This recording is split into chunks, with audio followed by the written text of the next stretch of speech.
Es la segunda catedral más visitada de Francia, una verdadera joya de la arquitectura religiosa con una silueta única. La Catedral de Estrasburgo. Con tan solo 3 líneas puedes identificar la Catedral de Estrasburgo. Una revolución estética y arquitectónica, una obra maestra del gótico y todo un desafío para los constructores medievales. Erigir el monumento más alto de toda la cristiandad. Había una especie de competición entre Basilea, Viena, Colonia y Estrasburgo por construir el edificio más alto. Tras años de investigación, los expertos han conseguido desentrañar en 3 dimensiones la increíble historia de esta construcción que duró 4 siglos. Pero ¿cómo lograron los constructores de la época desafiar las leyes de la física para construir cada vez más alto? Gracias a la bóveda de crucería y a la invención del arbotante. La combinación de estos 2 elementos permitió liberar completamente el espacio. ¿Y cómo lograron tal refinamiento arquitectónico sin debilitar el edificio? Después de colocar las piedras una junto a la otra, estas se grapaban con grapas de hierro. Hay toneladas y toneladas de metal en la catedral. La aguja de esta catedral, que dominaría Europa hasta el siglo XIX, despierta el entusiasmo de los investigadores.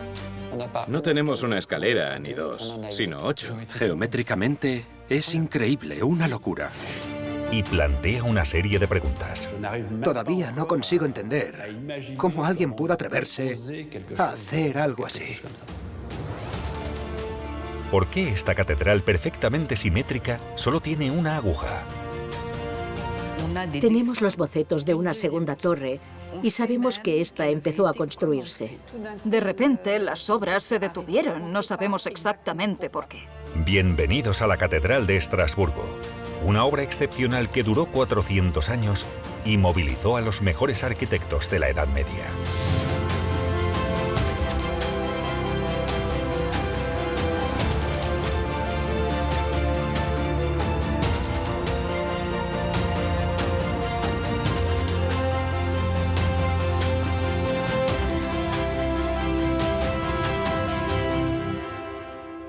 Construcciones extremas. Estrasburgo, la Catedral de los Récords.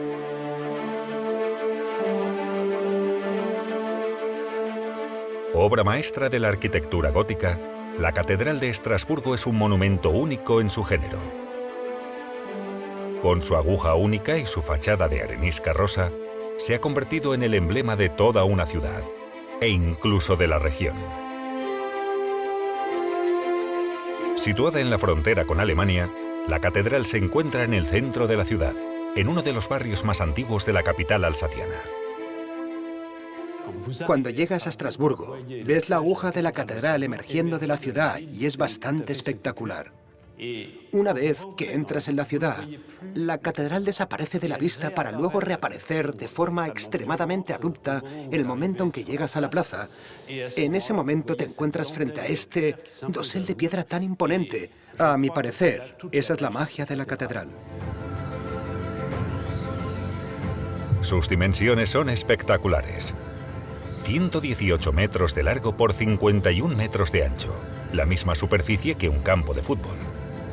Se trata de un auténtico rascacielos de la Edad Media que culmina a 142 metros de altura, el equivalente a una torre de 40 pisos. La Catedral de Estrasburgo será el edificio más alto del mundo cristiano hasta el siglo XIX.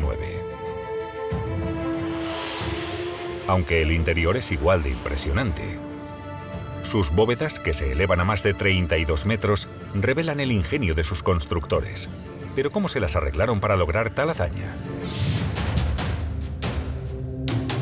La historia de este proyecto extraordinario comienza en el siglo XII, cuando la arquitectura se encuentra en plena transformación. La evolución de la técnica permite a los arquitectos pasar lentamente del estilo románico al gótico. En el estilo gótico, de repente, se tiene la intención de construir cada vez más alto, con paredes más delgadas y grandes aberturas que aportan luminosidad. Creo que para un visitante de la Edad Media, llegar a esta nave completamente iluminada en pleno siglo XIII debió ser impactante.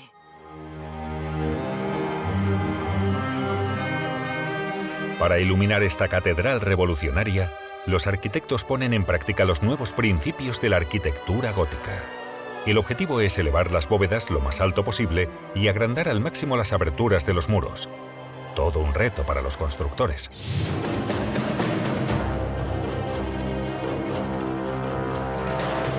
Para lograrlo, las cargas se redirigen a los pilares sostenidos desde el exterior por arbotantes y contrafuertes. Una verdadera hazaña tecnológica.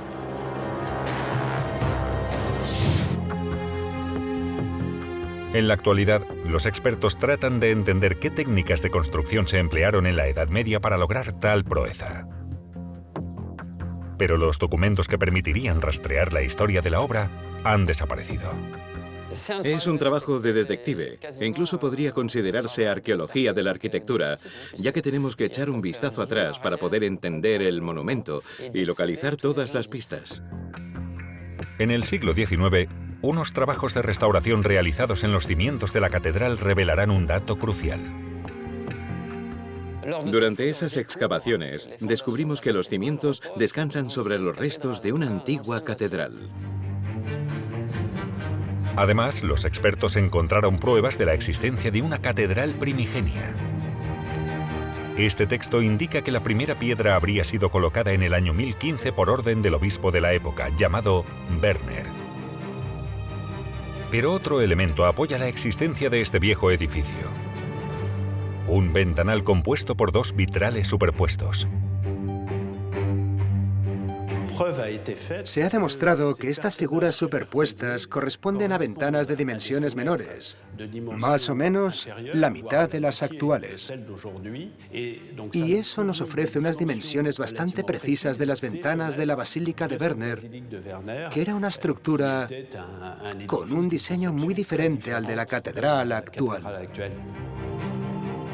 La basílica original presentaba aberturas muy pequeñas, a diferencia de la catedral actual. A pesar de este descubrimiento, quedan varias incógnitas acerca del desarrollo de la estructura.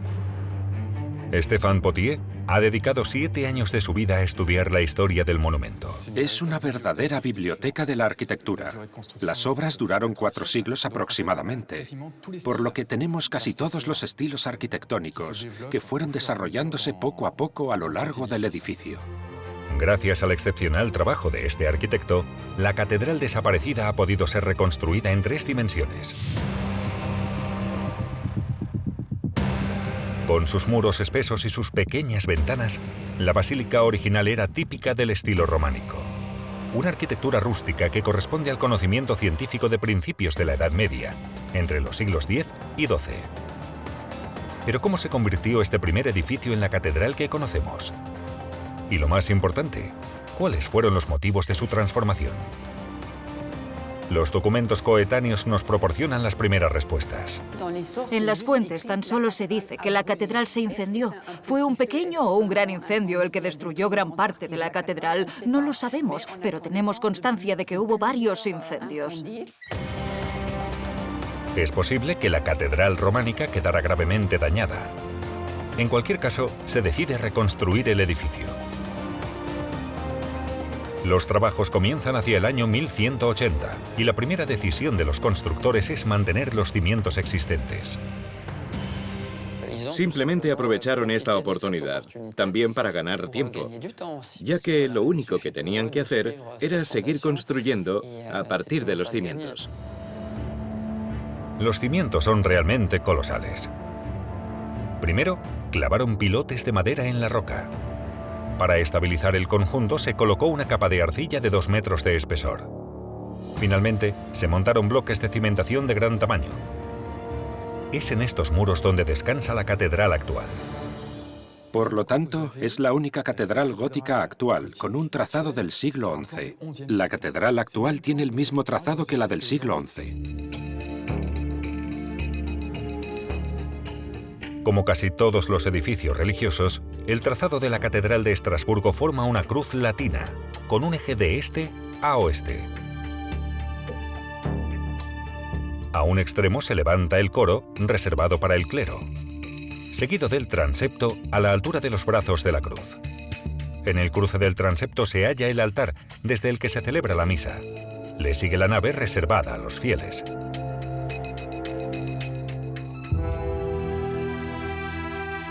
Aunque la catedral sigue el trazado original en cruz, esta es más alta que la catedral original y en un estilo radicalmente distinto. ¿Por qué los constructores de la época no decidieron reconstruirla de forma idéntica a la original? Es muy común que las catedrales se construyan durante un largo periodo de tiempo y el tiempo impone la evolución de los estilos, porque en cada época se tiene la necesidad de construir de acuerdo con la modernidad que impera en el estilo de construcción.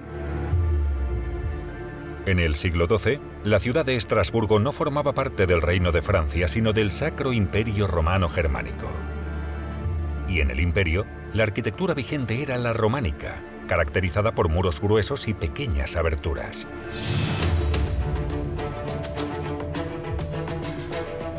La reconstrucción de la catedral comienza hacia el 1180. Los constructores abordan primero el brazo norte del transepto. Pero al mismo tiempo, en Francia, es el estilo gótico el que está de moda, con edificios cada vez más altos y abiertos. Este estilo acabará imponiéndose en la construcción de la Catedral de Estrasburgo.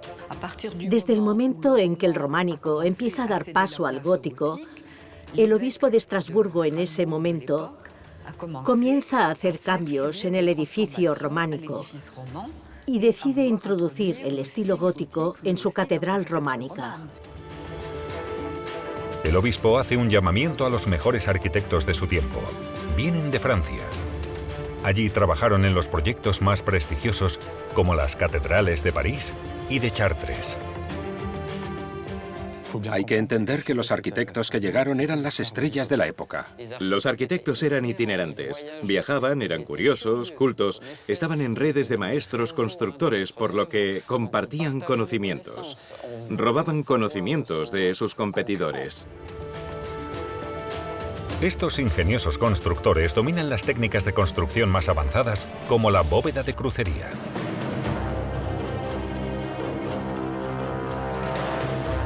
En las nuevas catedrales, la bóveda de crucería reemplaza a la bóveda de cañón, que era la única conocida desde la antigüedad. Es una verdadera revolución técnica. Con su forma semicircular, la bóveda de cañón ejercía una gran fuerza horizontal. Para resistirla, los pilares tenían que ser muy gruesos. Transformando el semicírculo en un arco ojival, la bóveda de crucería permite una nueva distribución del peso. De esta manera, los pilares pueden ser más delgados y altos. En la arquitectura gótica, la bóveda de crucería es un conjunto de nervios montados sobre un arco ojival. Los arcos ojivales, a diferencia de los semicírculos, al ser apuntados, concentran el descenso de las cargas de la bóveda en los puntos verticales. Cuando los arquitectos góticos llegaron al emplazamiento a principios del siglo XIII, las obras de la Catedral de Estrasburgo estaban muy avanzadas. El maestro de obras gótico se encuentra con un transepto norte románico, un coro románico, un ábside románico y un transepto sur a medio hacer, y se plantea la siguiente pregunta: ¿cómo implementar la arquitectura gótica en este espacio románico? Para el maestro de obras, el desafío es hacer la transición entre dos principios arquitectónicos radicalmente diferentes. Al norte del transepto ya construido, los pilares son imponentes. Siguen las reglas de la construcción románica. Pero a medida que avanzamos hacia el sur, la apariencia cambia, como el pilar de los ángeles, mucho más fino, típico del estilo gótico. Este pilar es una auténtica proeza artística y tecnológica. El arquitecto del Pilar de los Ángeles, que probablemente venía de París, realiza una bóveda de crucería perfecta en el transepto sur, apoyada en el Pilar de los Ángeles. El Pilar de los Ángeles es una obra maestra en términos de escultura, ya que en esa época, a menudo el arquitecto era también escultor. Además, las estatuas forman parte de la columna y llevan el peso de las bóvedas que descansan sobre el pilar. Este es uno de los mayores logros del gótico, saber transformar elementos estructurales en elementos decorativos. Si observamos detenidamente los pilares, podemos ver claramente la ruptura arquitectónica. Justo por encima de los portales se puede ver un corte. Siguiendo este enorme pilar que está flanqueado por dos soportes de menor tamaño, podemos apreciar el paso del estilo románico al gótico. En pocos metros, el edificio cambia de aspecto. ¿Pero por qué el arquitecto mantuvo los elementos románicos? ¿Por qué en el momento en el que se cambia de arquitecto no se derriba lo anterior para mantener una coherencia arquitectónica, como por ejemplo en Notre Dame de París?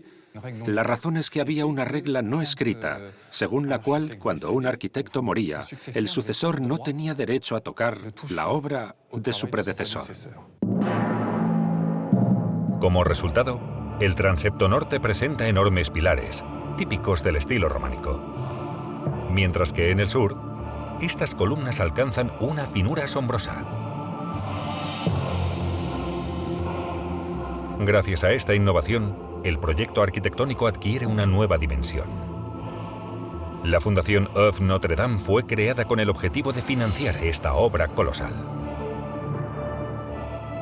En aquella época, toda la ciudad participaba en la construcción de la catedral. Gracias a las donaciones y los regalos de los ciudadanos, fue posible la construcción de la Catedral de Estrasburgo. Estas donaciones hicieron posible la creación de un proyecto sin igual.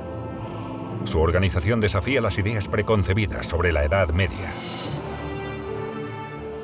La idea de que había 300 artesanos trabajando y que alguien caía del andamio cada 5 minutos no es más que un mito.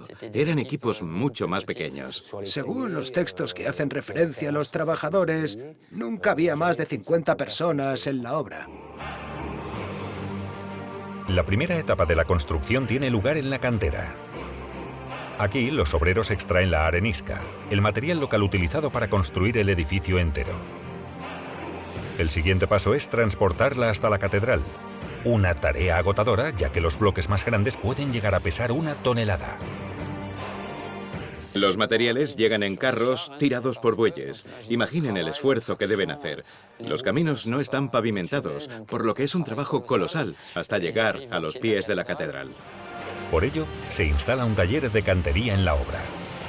Permitirá a los artesanos trabajar durante todo el año, independientemente de las condiciones climáticas. Los canteros cortarán y prepararán los bloques durante el invierno en un taller cubierto y calefactado para después colocar en verano todas las piedras que han estado preparando durante el invierno.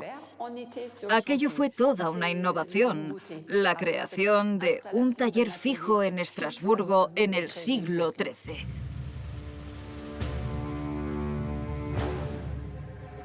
Junto a los canteros, los herreros forjan las herramientas.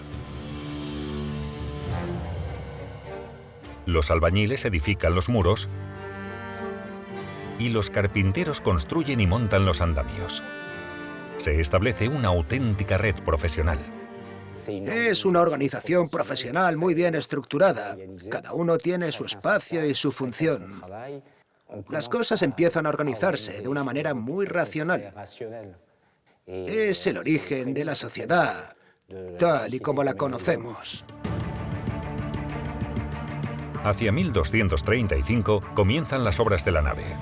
El arquitecto quiere lograr lo imposible: elevar aún más los muros para dejar entrar la luz y ampliar el espacio de la catedral.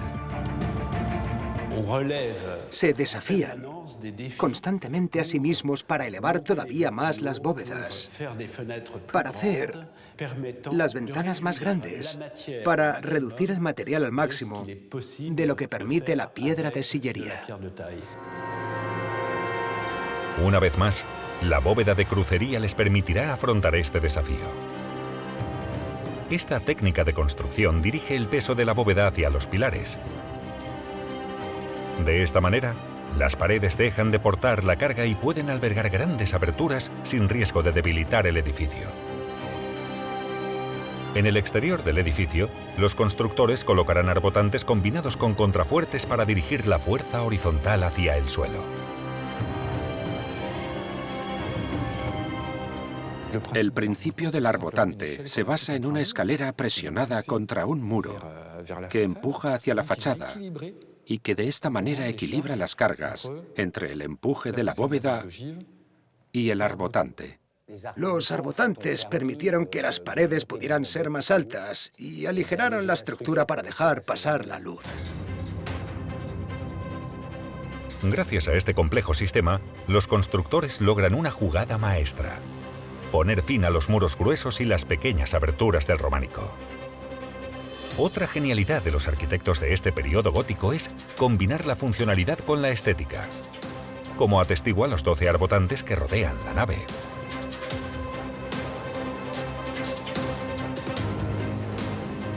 Pero estos elementos cumplen otra función. Ocultan astutamente un complejo sistema de canaletas. Las gárgolas se sitúan a lo largo del sistema para poder evacuar el agua de lluvia.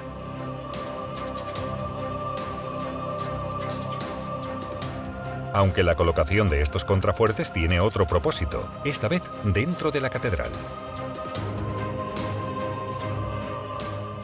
Todos esos arbotantes tan bellos del exterior están hechos para despejar el espacio interior. Alejando la fuerza horizontal de las bóvedas hacia los contrafuertes, se consigue aligerar el espacio interior. El resultado salta a la vista. Las dimensiones de la nave son impresionantes. ...36 metros de ancho por 40 de largo. Las bóvedas se elevan a 32 metros del suelo, el equivalente a un edificio de 10 pisos. Todo se debe a la bóveda de crucería y a la invención del arbotante. La combinación de estos dos elementos permite liberar completamente el espacio de los muros laterales. Con el gótico, los muros desaparecen en favor de las grandes aberturas.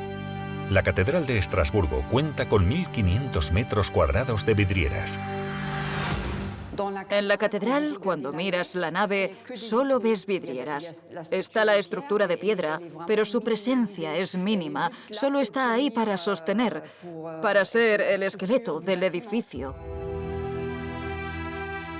Para mantener este edificio excepcional a alturas vertiginosas, los constructores deben agudizar su ingenio. Un material hará realidad sus sueños más salvajes: el hierro. Visto de otra forma, una catedral es hierro revestido de piedra. Hay toneladas y toneladas de metal en la catedral. En la Catedral de Estrasburgo, el hierro es omnipresente. Este marco casi invisible es esencial para garantizar el mantenimiento del edificio. En estos pilares, por ejemplo, los constructores graparon los bloques de piedra y vertieron plomo para fijarlos en su lugar. Después de colocar las piedras una junto a la otra, se ponen grapas de hierro que conectan las piedras y reparten las cargas entre todas ellas.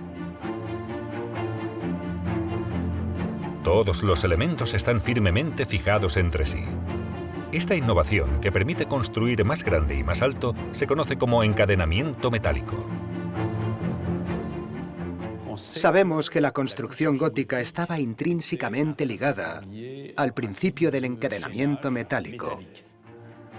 El encadenamiento impide que el edificio gire sobre sí mismo o vacile de esta manera y permite que las esquinas se estabilicen, lo vuelve más rígido.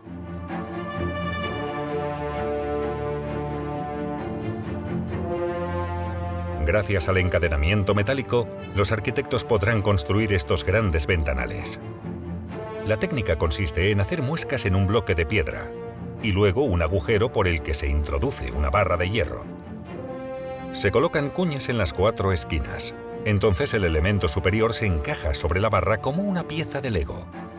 Acto seguido, las juntas se cubren con arcilla y se vierte plomo fundido en un tubo especialmente excavado para sellar el conjunto. Por desgracia, en algunas piezas complejas no pueden insertarse barras de hierro. Así que los constructores idearon un sistema ingenioso. La barra se introduce por completo en el elemento para que pueda colocarse sin dificultad. Con la ayuda de una cuerda, la barra se desliza y se inserta en la segunda pieza. Una vez fijados todos los componentes, solo queda verter plomo para sellar el conjunto. Este método ilustra el increíble conocimiento de los constructores góticos. Cada vez hay elementos más finos, más delgados. Y para evitar que se caigan o se tuerzan, o en el caso de la piedra, que se rompan, el hierro asegura la estabilidad del conjunto.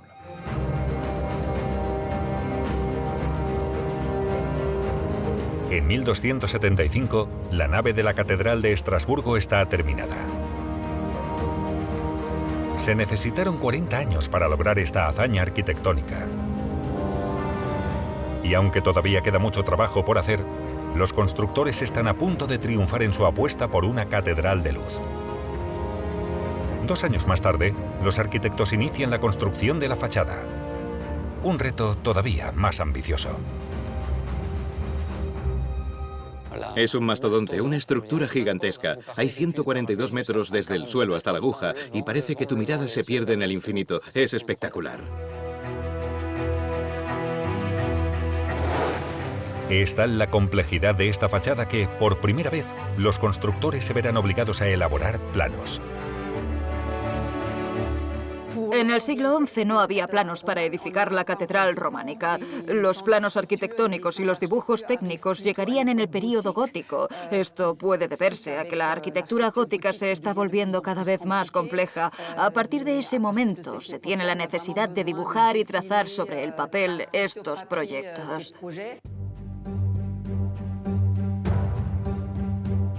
No muy lejos de la catedral, una sala con temperatura e higrometría perfectas protege un tesoro de valor incalculable. Aquí, al abrigo de la luz, se conservan los primeros planos arquitectónicos de la Catedral de Estrasburgo. El más antiguo se remonta a mediados del siglo XIII. Son obras maestras prácticamente únicas. Hoy en día apenas quedan bocetos de este tipo en el mundo. Esta colección excepcional, compuesta por una treintena de bocetos, es una de las más importantes de Europa. Estos planos arquitectónicos no están ni fechados ni firmados. Pero según los expertos, este plano, llamado Boceto B, data de 1260. Es un boceto extremadamente valioso, ya que muestra el proyecto de la futura fachada gótica. Cuando miras este boceto, enseguida te teletransportas al taller del arquitecto del siglo XIII. Se trata de un plano enorme y, si uno se fija bien, está dibujado sobre 4 pergaminos cosidos y pegados entre sí. El boceto B mide unos 3 metros de largo por 1 de ancho. A pesar de su imponente tamaño, tan solo representa la mitad de la fachada de la catedral. Para los especialistas, la razón no es técnica, sino económica. El plano arquitectónico medieval no tiene nada que ver con el actual. En primer lugar, por una cuestión económica. Un pergamino es exageradamente caro, así que solo tienes espacio para representar la mitad de la fachada. Como la fachada es perfectamente simétrica, la mitad del plano contiene las pautas necesarias para construir el conjunto entero. Esta obra maestra fue realizada principalmente para fines técnicos. En un mismo plano representado en 2 dimensiones, tenemos la elevación, que es la representación plana de la fachada, también la planta, que sería la vista superior, y otras secciones como el perfil y los detalles. Tendremos toda la información técnica en un mismo boceto. Esto hace que los planos sean difíciles de interpretar. Son bocetos de tal complejidad que se vuelven un verdadero galimatías para los no iniciados. Hoy en día, resulta difícil imaginar tal capacidad de abstracción en cuanto al dibujo en 2 dimensiones y el diseño. Por entonces no contaban con ordenadores ni planos tridimensionales. Estamos hablando de creación pura. Es increíble. El resultado es una proeza arquitectónica sin igual. 3 portales forman la base de la fachada. Sobre estos se ubica un enorme rosetón en forma de estrella, considerado como uno de los más bellos de todas las catedrales góticas. 2 torres coronan la fachada. Este proyecto titánico, iniciado hacia 1277, tardará casi un siglo en completarse. Hoy en día, El diseño de esta magnífica fachada se atribuye a Erwin von Steinbach. Es el primer arquitecto conocido de la Catedral de Estrasburgo. Sus planos eran tan sofisticados que tenían que ser explicados a los artesanos para completar las obras. Este era el papel de una figura indispensable, el parlier. El parlier es el segundo al mando y hace de intérprete del arquitecto. Su función es comunicar las órdenes o ideas del arquitecto al cantero. En el ático de la catedral y sobre el mismo suelo, el parlier dibujará los elementos más complejos, como el enorme rosetón. El parlier realizará un boceto a escala real del rosetón sobre una superficie de yeso, en una estancia conocida como sala de diseños. Para ello será necesario el uso de compases y reglas de gran tamaño. El rosetón mide 13,60 metros de diámetro, uno de los más grandes de Francia, y sabemos que tuvo que dibujarse a escala, a tamaño real. Rodeando al rosetón, una decoración exquisita adorna la fachada monumental que culmina a 66 metros de altura, el equivalente a una torre de 20 pisos. A pesar de sus gigantescas dimensiones, la fachada transmite una sensación de ligereza. Sin embargo, este dosel de piedra está realizado en arenisca rosa. La arenisca es la piedra típica de la región y permite alcanzar un nivel de detalle excepcional. A diferencia del mármol, que tiene un grano mucho más grueso, la arenisca parece arena conglomerada. Es un material consistente, no muy duro y abrasivo, pero que permite hacer obras de suma belleza. Como toda roca sedimentaria, debe trabajarse con delicadeza. Es una piedra frágil. Se quiebra con facilidad. Es una piedra bastante delicada. En ocasiones se comporta como el vidrio, así que debes ir con cuidado. Lo peor es que nunca sabes cuándo va a quebrar. Transformar la piedra en un adorno requiere una gran destreza. Gracias a la excepcional habilidad de los canteros, el exterior de la catedral está decorado con innumerables esculturas. La escultura ya existía desde el periodo románico, aunque de forma sutil y en menor cantidad. Estaba presente, pero era muy discreta. No será hasta el periodo gótico cuando cobre un papel fundamental, con gárgolas que se usarán para drenar el agua y la presencia de animales fantásticos como las quimeras. Estos personajes ilustran la Biblia. Una forma eficaz de enseñar al pueblo de Estrasburgo los principios del cristianismo. Al analizar las esculturas y ciertos elementos de la fachada, los científicos han hecho un descubrimiento asombroso.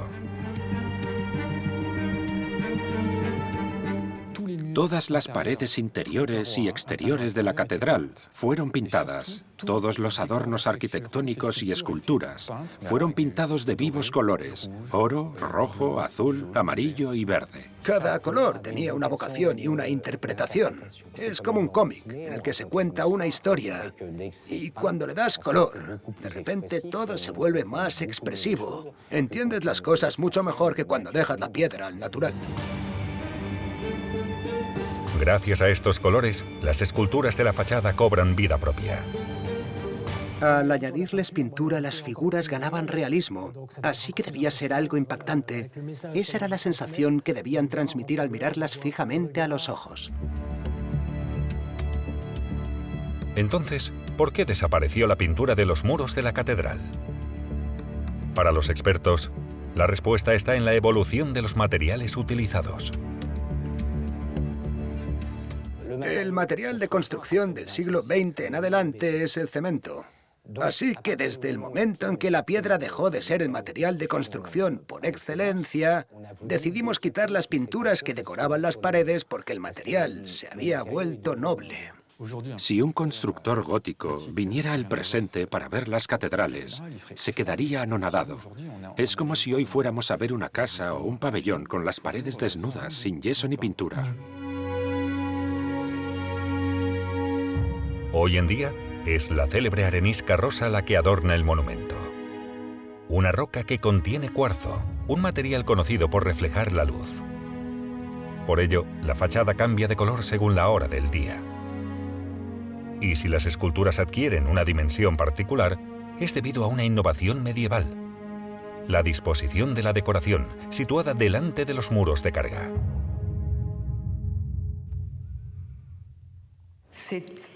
Es el primer ejemplo que conocemos de una fachada con elementos decorativos situados delante de la misma, como si se tratase de las cuerdas de un instrumento musical.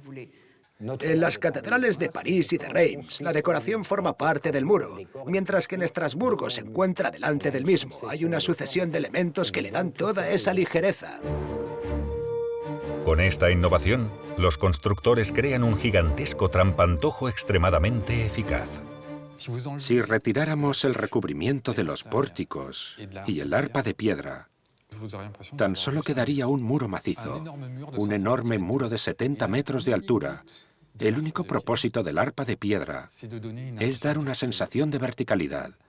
Y para dar esa sensación de verticalidad, hay que emplear una decoración etérea, casi intangible, cosa que lograron de forma sensacional.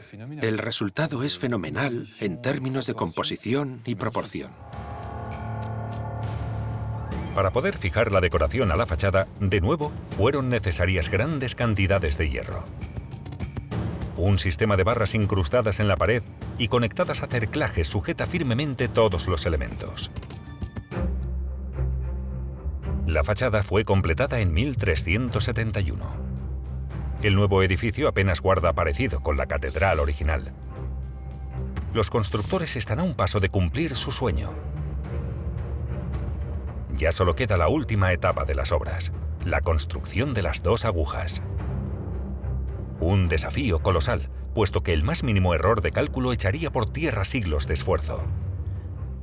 La aguja de la Catedral de Beauvais se está derrumbando por haberla hecho demasiado alta y con prisas, así que por experiencia, mediante el empirismo y el cálculo, irán asimilando técnicas. Algunas de ellas las conservarán, otras las dejarán de lado y poco a poco establecerán una metodología innovadora, llamativa y muy ambiciosa, pero basada en la prudencia. Sin embargo, en Estrasburgo, las cosas están a punto de cambiar. Mientras se construye el último piso de la Torre Norte, la ciudad vecina de Friburgo está levantando una aguja de 116 metros que supera la prevista por la ciudad alsaciana. Consternados, los maestros constructores agudizan su ingenio arquitectónico. Hay una especie de competición entre Basilea, Viena, Ulm, Colonia y Estrasburgo por construir la catedral más alta. Era como un reto para los constructores de la Edad Media, ya que había una especie de carrera a contrarreloj para ver qué ciudad edificaba la torre más alta. Y es que estos edificios también simbolizaban el poder de la ciudad. En primer lugar, en 1384, se añade un campanario. Probablemente para solidificar la base antes de instalar las dos enormes agujas. Es una manera de destacar entre las potencias vecinas, demostrar su poder. La burguesía empieza a hacer alarde de su fuerza y decide terminar el campanario, porque el objetivo es tocar el cielo. Para conquistar las alturas, la ciudad busca un arquitecto capaz de asumir este gran desafío. El candidato es Ulrich Densingen, una megaestrella de la época, que no solo trabaja en Estrasburgo, sino también en Milán, Basilea y otras ciudades europeas. Es como si en la actualidad tuvieras a un superarquitecto trabajando en Pekín, Shanghái, París y Nueva York al mismo tiempo. Ulrich Densingen ya tiene una sólida reputación cuando se une al proyecto en 1399. Y diseña una aguja de 142 metros de altura. Pero en aquel entonces los constructores no disponían de los medios actuales. ¿Cómo se las ingeniarán, pues, para erigir este auténtico rascacielos medieval? No tienen grúas, ni sistemas de elevación, ni cabestrantes eléctricos y tampoco carretillas elevadoras. En la actualidad, con solo presionar un interruptor, tienes luz. Los obreros tendrán que mover manualmente bloques de piedra que pueden llegar a pesar 1 tonelada. Un cuaderno de bocetos de finales del siglo XV revela que en la obra de la Catedral de Estrasburgo había diversas máquinas elevadoras. La más potente de todas es la grúa de rueda. En lo alto de la segunda torre de la catedral se conserva una copia. La máquina más básica era la grúa de rueda, y algunos obreros se pasaban el día entero dentro de ella. Era un trabajo agotador, aunque bien pagado, por cierto. Su función era caminar por la rueda como un hámster, accionando el cabestrante con la fuerza de sus piernas y brazos para poder subir las piedras. La grúa de rueda se encuentra en la cima de la segunda torre, a 66 metros de altura. La máquina funciona igual que una grúa moderna. Al caminar, los obreros producen la fuerza de elevación. Este sistema permite levantar bloques de hasta 2 toneladas. Gracias a la eficacia de estas máquinas de construcción, las obras de la aguja avanzan rápidamente. El arquitecto deberá afrontar el primer desafío: erigir una aguja en armonía con la torre. Básicamente, debe colocar un cilindro sobre un cubo. Así que, estéticamente hablando y en términos de coherencia arquitectónica, es todo un desafío. Para reducir las disparidades, el arquitecto diseña un octógono al que añade 4 torres de escaleras en cada lado. El objetivo es crear la ilusión de que la base de la aguja es cuadrada. La apuesta da sus frutos. Son estas 4 torretas las que hacen realmente esta transición estética y dan esa sensación de esbeltez, cuando en realidad no hay ninguna necesidad de erigir 4 torres de escaleras, con una ya es suficiente. Ese es el principio del gótico: emplear artificios estéticos para resolver problemas de construcción. En la obra, una vez decidida la forma de la aguja, los constructores se enfrentan a un segundo desafío: la resistencia al viento. Y es que a estas alturas, el viento ejerce una fuerza aplastante sobre cada elemento que le ofrece resistencia. Para superar esa presión, la solución milagrosa es, una vez más, el hierro. De nuevo, los constructores grapan los bloques de piedra más grandes y solidifican los elementos más finos, insertando barras de metal soldadas con plomo en su interior. Por último, al igual que en la fachada, cada elemento es incrustado y encajado cuidadosamente. Se establece un sistema de encadenamiento a alturas regulares. Es una cuestión de apuntalado, de la misma manera que se usan flejes para sujetar las duelas de un barril y evitar que se desmonte. La aguja debe reforzarse con metal para poder soportar las cargas y las fuerzas. Aquí, el hierro es esencial para sostener la estructura, ya que el viento sopla constantemente y si no está lo suficientemente apuntalado, podría desmoronarse.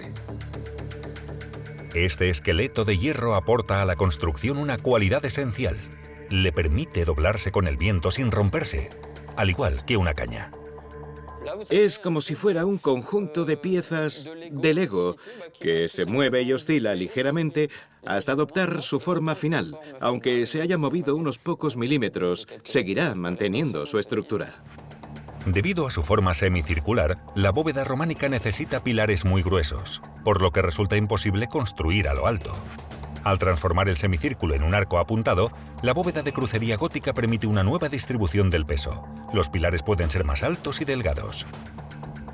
Si una torre como esta se cerrara completamente con vitrales o piedra, el viento la sometería a una tensión tan grande que terminaría por debilitarse. Debemos tener en cuenta que a esas alturas el viento ejerce una fuerza enorme, así que al estar hueca por dentro, los vientos dominantes pueden atravesar la aguja sin demasiada dificultad. La primera etapa de la construcción se completa en 1419. Pero poco después de terminar la base de la aguja, el arquitecto fallece. Y las obras toman una nueva dirección. El octógono y sus 4 escaleras fueron diseñados por Ulrich Densingen, que fallece. Finalmente escogen al parlier, es decir, el segundo al mando de Ulrich Densingen, llamado Jan Hultz, quien 2 años más tarde comenzará las obras de la aguja que conocemos hoy, que no tiene absolutamente nada que ver con el proyecto original. El nuevo arquitecto, Jan Hultz, instado por la ciudad de Estrasburgo, deberá alcanzar los 142 metros que su predecesor había planeado. Como en todas las catedrales de Francia, hay que instalar una escalera de caracol en el centro para poder llegar a la cima de la aguja. Pero Jan Hultz romperá los patrones establecidos. No tenemos una escalera, ni 2, ni 3, ni 6, ni 7, sino 8. Estas 8 escaleras permitirán camuflar las 8 aristas que forman el marco de la aguja. Esas 8 aristas soportan la carga, forman parte de la estructura y en vez de hacer de ellas un elemento poco estético, Jan Hultz decide sortear el problema y tiene la genial idea de camuflarlas. Su plan consiste en estilizar su apariencia con 8 escaleras. El concepto de aguja acaba de ser reinventado en Estrasburgo. Es una obra maestra, un ovni gótico. No tengo reparo en afirmar que se trata de un ovni gótico. Cuesta imaginar que los constructores pudieran entender la complejidad de esta pieza arquitectónica basándose en un simple plano bidimensional. Geométricamente es increíble. Geométricamente es una locura. Incluso recreándola en 3 dimensiones, resulta difícil de comprender. Por lo que en aquella época debió haber un maquetista. En ese momento era necesaria una maqueta tridimensional. Y esa maqueta, así como haríamos hoy en día con una impresora 3D, estaba hecha de madera. Estamos convencidos de ello, aunque no se conservan pruebas. Es evidente que utilizaron maquetas. Será en la construcción de la Catedral de Estrasburgo donde se aplique este método por primera vez. Un carpintero realiza las maquetas en estrecha colaboración con el arquitecto. 2 escudos dan fe de esta organización. En la cúspide de la aguja hay 2 escudos, el de Jan Hultz y el del maestro de Rippel, un carpintero que tuvo que codiseñar la aguja para poder resolver los innumerables problemas técnicos que presentaba y así alcanzar tal obra maestra de delicadeza y arquitectura, que en aquella época ya era considerada la 8ª maravilla del mundo y que hizo de Aube de Notre Dame la logia suprema del imperio en términos de cantería.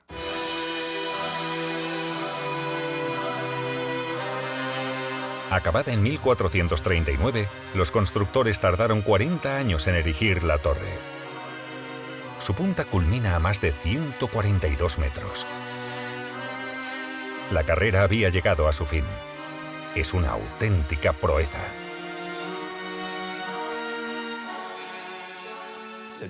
Esta gran aguja será un reto a batir en toda Europa hasta la construcción de la Torre Eiffel. En 1439, una aguja medieval como esa, en términos de conocimiento tecnológico, es francamente impresionante. Me quito el sombrero. Debemos ser conscientes del valor que tuvieron aquellos constructores para concebir y lograr un proyecto de esa magnitud. Todavía no consigo entender cómo alguien pudo atreverse a hacer un proyecto como ese.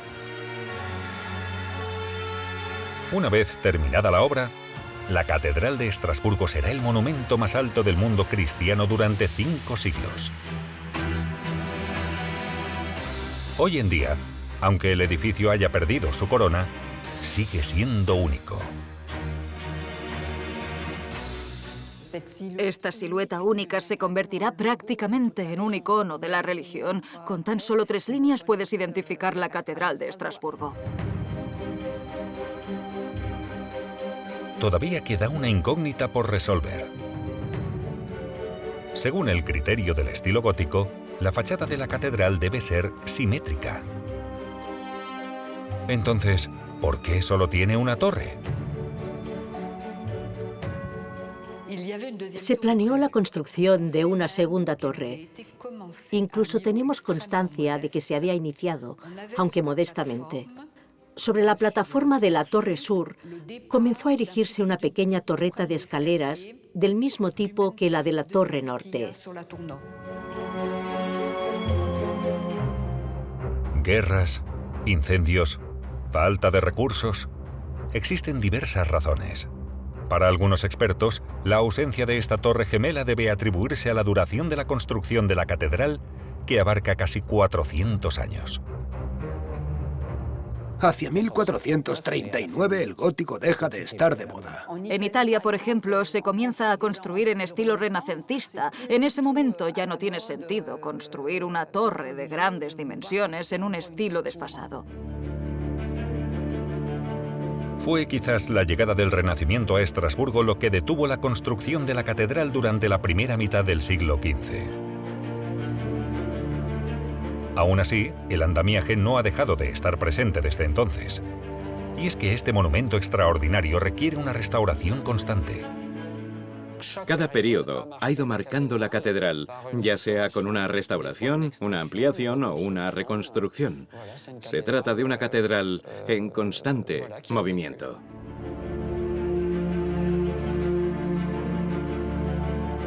Única en su género, la Fundación Notre Dame ha estado velando por ella durante casi 8 siglos.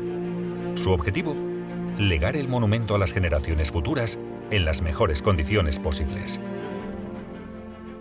Si de repente abandonásemos el edificio, si dejáramos de lado las obras de mantenimiento y restauración, al cabo de 20 o 30 años el edificio acabaría derrumbándose. Los expertos no dejan de hacerse la misma pregunta. ¿Debe reemplazarse lo dañado o conservar los materiales originales el mayor tiempo posible?